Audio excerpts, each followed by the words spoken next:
नीतू का ससुराल में आज 10वां दिन है। आज नीतू रसोई में पहली बार कुछ बना रही है।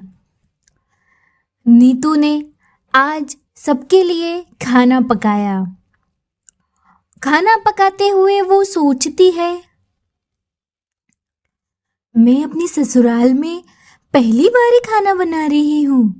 पता नहीं सब लोगों को अच्छा लगेगा या नहीं। घर पर तो मैंने कभी ऐसे कुछ बनाया नहीं। कुछ स्पेशल कभी खाना होता था तो ज़रूर बना लेती थी, पर कभी ऐसे पूरा खाना नहीं बनाया। पता नहीं सब लोगों को खाना कैसा लगेगा। पर मेरी सासू माँ बहुत अच्छी हैं, हमेशा मुझे बेटी बेटी कहती हैं। शायद उन्हें अच्छा लगे, नहीं भी अच्छा लगेगा तो वो मुझे कुछ बोलेंगी नहीं, मुझे पता है। नीतू ऐसा सोचते हुए खाना बनाती है। खाना बनाने के बाद नीतू अपने सास ससुर को खाना खिलाती है। नीतू के पति धीरज एक बैंक में काम करते हैं। वो ऑफिस जा चुके थे। जब नीतू के सास ससुर खाना खा रहे थे और खाना खाते हुए आपस में बात करते हैं, तब नीतू उनके पास जाकर पूछती है, मम्मी जी, पापा जी, आपको खाना कैसा लगा? कुछ और लाऊं मैं आपके लिए? सास कहती है, खाना अच्छा है, अब जाओ तुम। नीतू अंदर चली जाती है। अपना काम निपटाकर नीतू अपने कमरे में बैठी हुई थी। तभी सास बिमला नीतू के कमरे में आती है और आकर कहती है, देखो बेटा नीतू, तुम इस घर की बहू हो। तुम मेरे सामने सिर पर पल्ला नहीं रखती, कोई बात नहीं। अपनी ननंद के, अपने पति के सामने नहीं रखती, कोई बात नहीं। बेटा, तुम्हें जब भी जैसे भी रहना है तुम रह सकती हो, पर तुम अपने ससुर के सामने सिर पर पल्ला रख कर रखना।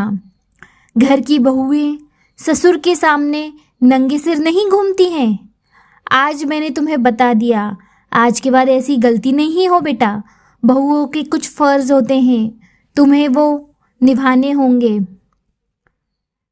नीतू नीचे सर करती है और सासू माँ की बातें सुनती है और बाद में कहती है, जी ठीक है माँ जी। सासू माँ कमरे से चले जाती है। ऐसे ही दिन निकलते हैं। एक दिन सास और बहू दोनों टेबल पर बैठकर खाना खा रहे थे। उस समय घर पर और कोई नहीं था। नीतू की ननंद कॉलेज गई हुई थी, पति ऑफिस गया हुआ था और ससुर जी भी किसी काम से बाहर गए हुए थे। खाना खाते खाते नीतू रोटी के लिए हाथ आगे बढ़ाती है। तभी सासू माँ जोर से चीख के कहती है, हे क्या कर रही हो? तुम्हें पता नहीं है, घर की बहुएं खाने को झूठा नहीं करती। क्या तुम्हारा झूठा खाना तुम्हारे ससुर जी खाएंगे? तुम्हें इतनी भी समझ नहीं है? तुम्हें तुम्हारे मम्मी पापा ने कुछ सिखाया नहीं है? सास नीतू को चिल्लाए जा रही थी। नीतू चुपचाप नीचे सर कर कर सुन रही थी। अचानक सासू माँ का ऐसा रूप देखकर नीतू सहम गई, घबरा गई, पर उसने अपनी सासू माँ को पलटकर कुछ नहीं कहा, क्योंकि वो नहीं चाहती थी कि घर में कोई झगड़ा हो। खाने के बाद नीतू अपने कमरे में चली जाती है। ऐसे ही दिन गुजरते हैं। एक दिन पड़ोस से कोई नीतू की सास से मिलने आया। दोनों बैठकर बातें कर रहे थे। तभी बाहर से आई हुई महिला पूछती है, तो आंटी जी, आपकी बहू कैसी है? काम वाम कर लेती है? खाना कैसा पकाती है? तभी नीतू की सास कहती है, हाँ, वो बहुत अच्छी है, खाना भी अच्छा बनाती है और सारे काम भी कर लेती है। मैं तो उसे एकदम अपनी बेटी की तरह रखती हूँ। वो मेरी बहू नहीं, बेटी है। इसी तरह से नीतू की सास और पड़ोसन बातें करती हैं। नीतू वहीं अंदर खिड़की से उन दोनों की बातें सुनती है। अगले दिन नीतू और उसकी ननंद दोनों कमरे में बैठकर कुछ हंसी मजाक की बातें कर रही थी। तभी दोनों ननंद भाभी जोर जोर से हंसने लगी।